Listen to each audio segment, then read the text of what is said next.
Man wrote the Bible, but God wrote the Bible through men. Just because man wrote the Bible, that doesn't prevent God from writing the Bible through them. Likewise, if evolution produces man, if man is a product of evolution, that does not prevent God from being the creator of man. God can create through evolution. Psalms 127 verse 1 says, "Unless the Lord builds a house, the construction workers labor in vain that build it." The concept here is that human beings can do the building, but that they can still be it can still be God that does the building through them. They're not acting alone, ideally speaking. Likewise, just because a man's body comes through lower species like mammals and primates and apes, that does not mean that God has nothing to do with it. God can still be directing the evolution of man.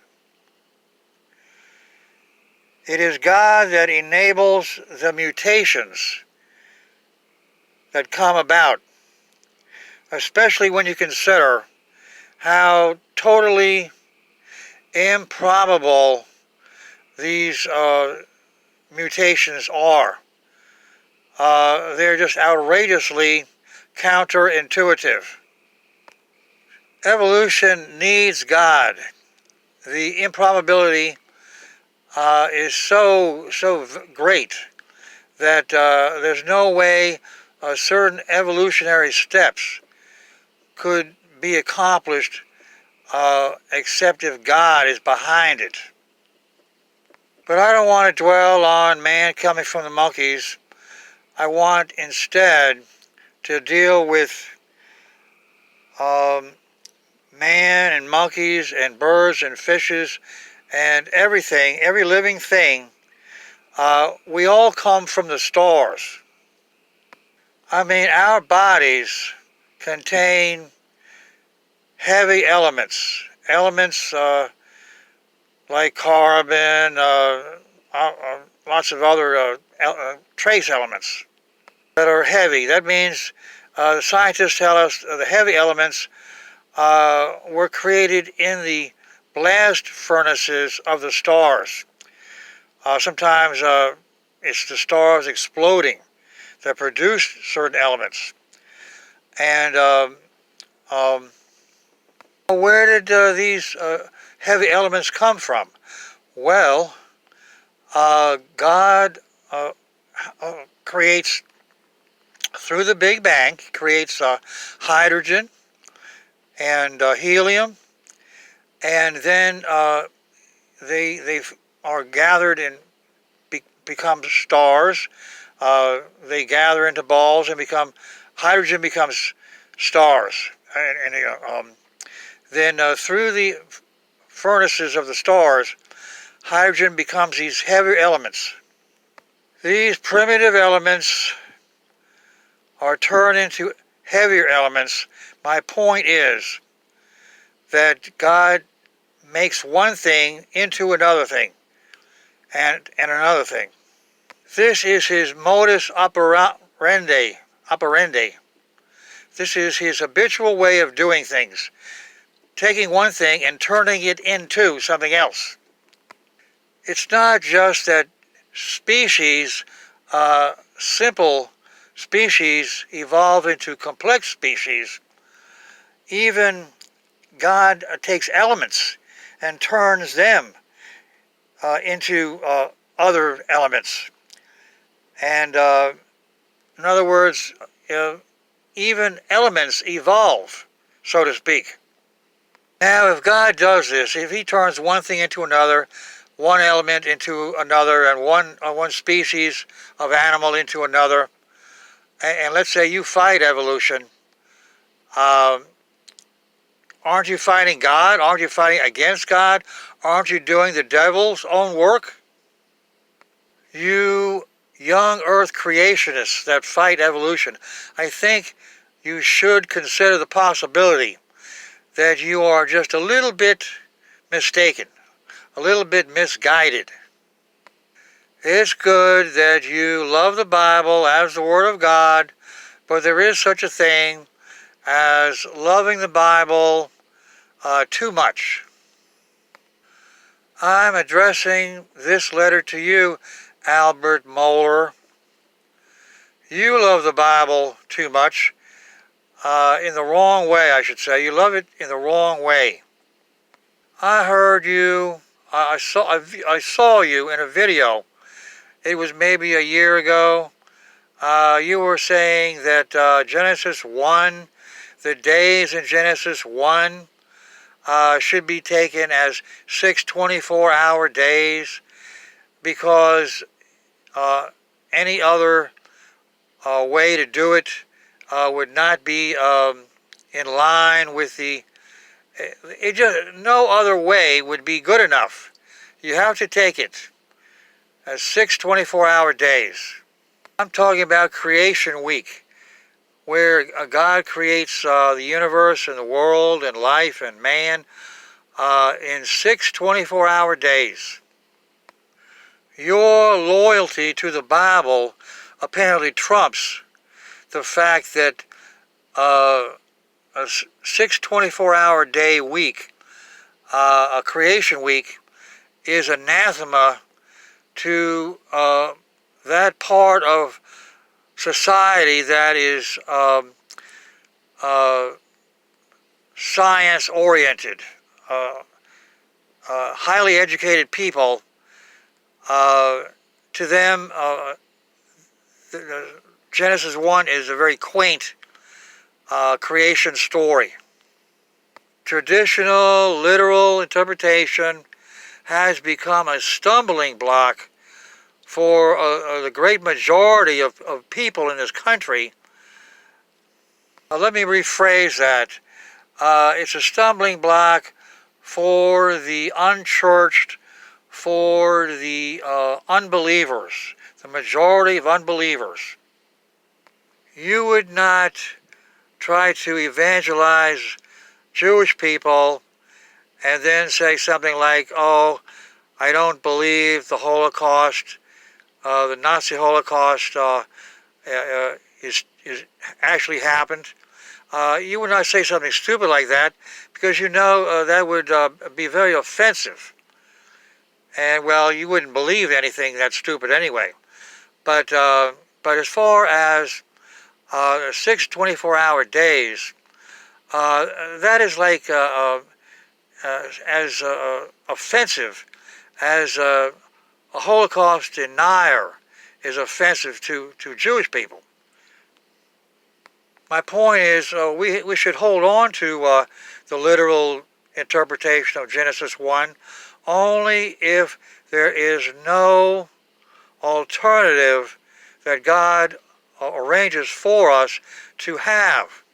But God has arranged for a worthy alternative. And so because we have that alternative, for you to hold on to the old interpretation, that's what I mean when I say you love the Bible too much. You love the old ways. Look at the Jewish Christians in Paul's day, in the first century, Paul the Apostle. They wanted to hold on to circumcision and the prohibition on eating pork and lobsters and so on. But Paul said we have to give up. We have to put certain things aside for the sake of evangelizing the lost. And I'm saying that we can do the same thing with Genesis chapter 1, especially when you consider that Paul the Apostle in Hebrews 11 verse 3, he takes the days of creation week and he interprets them as eons. In the Greek, it's aionos.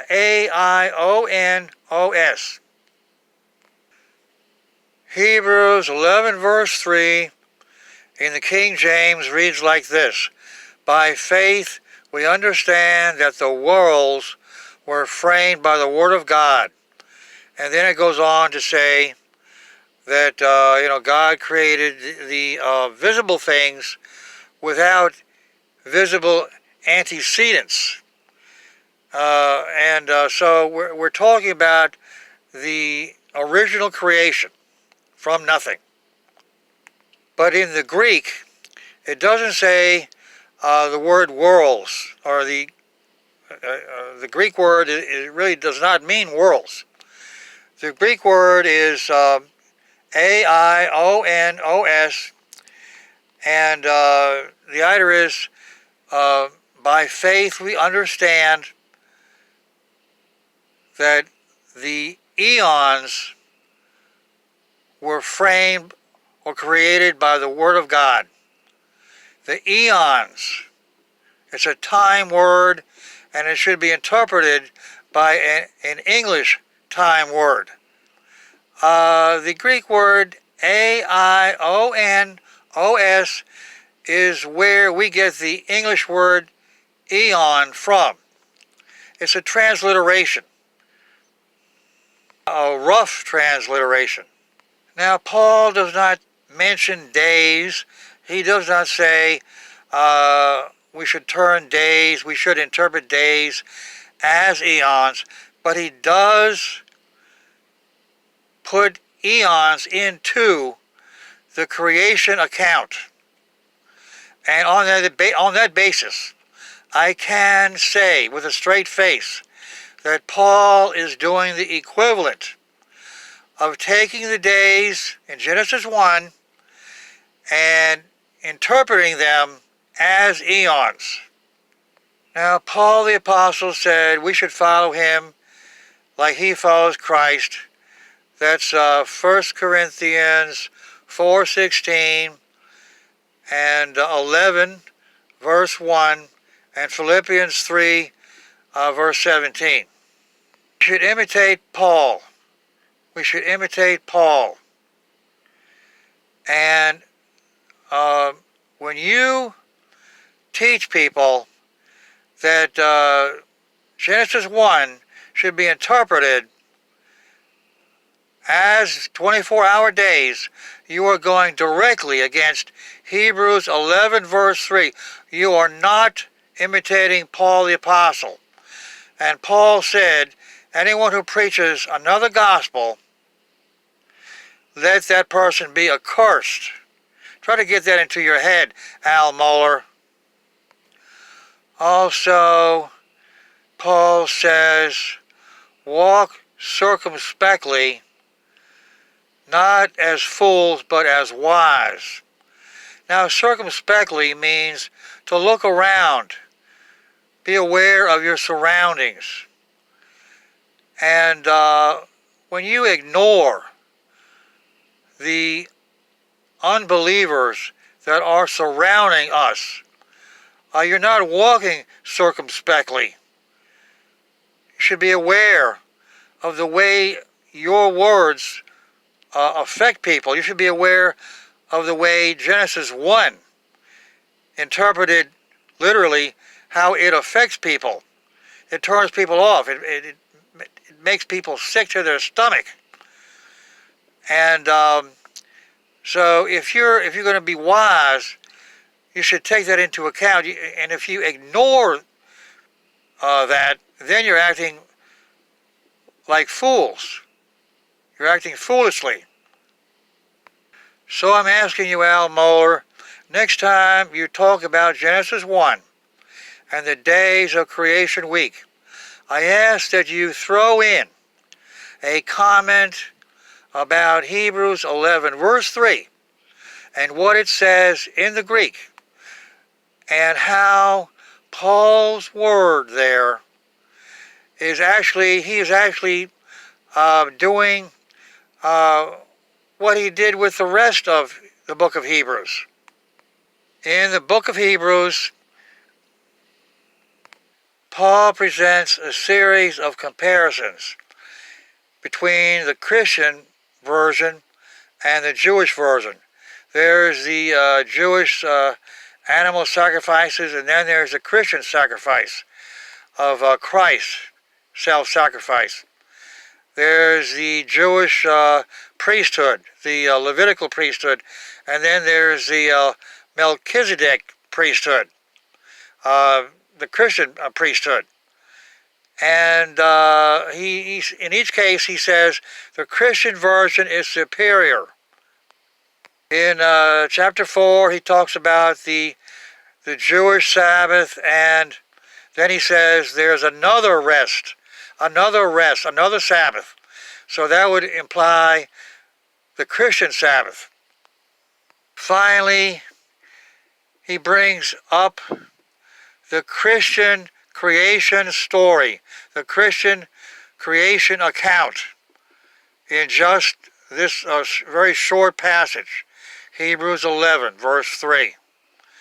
And I would ask that you recognize that is what Hebrews 11:3 is. The Christian successor to the Jewish creation story.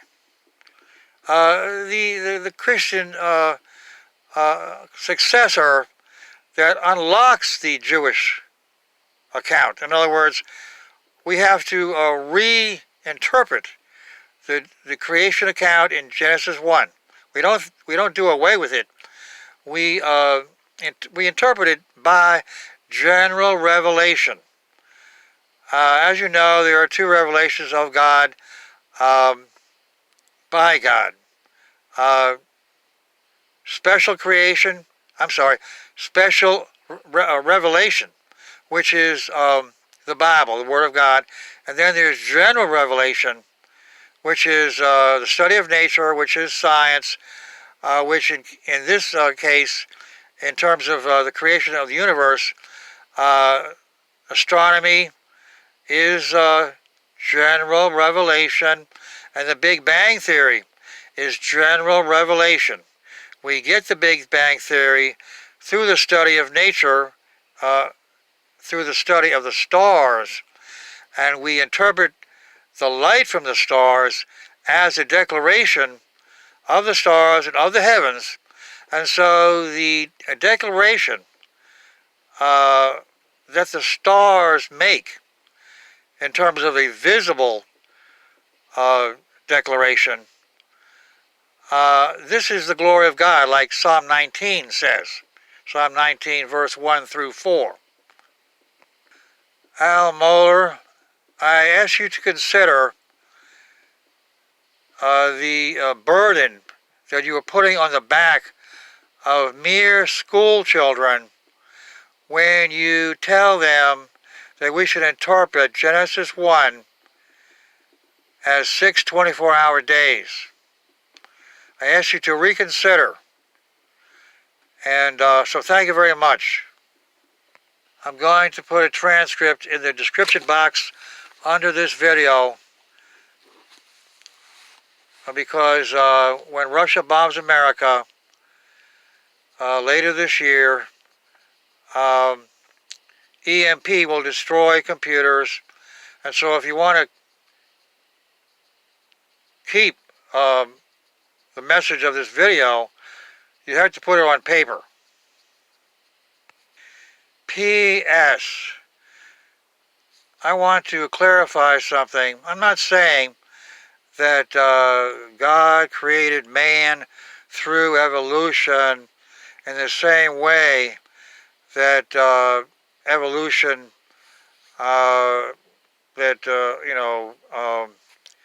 like mammals evolved from reptiles. In Genesis 1, God says, let the water and the earth bring forth life, and then produce animals that produce offspring, and that from that the species come forth, new species come forth. So he's turning the work over to nature and then to the animals that nature produces. But with man, it says that he steps in. He doesn't let nature create man. Nature does not produce man. Evolution by itself does not produce man. God steps in. He says, "Let us produce man." And so this is a special creation, but it's still through the use of primates. It's evolution, but it's evolution on steroids, so to speak. In other words, God is manipulating gene mutations. So I just wanted to throw that in to clarify.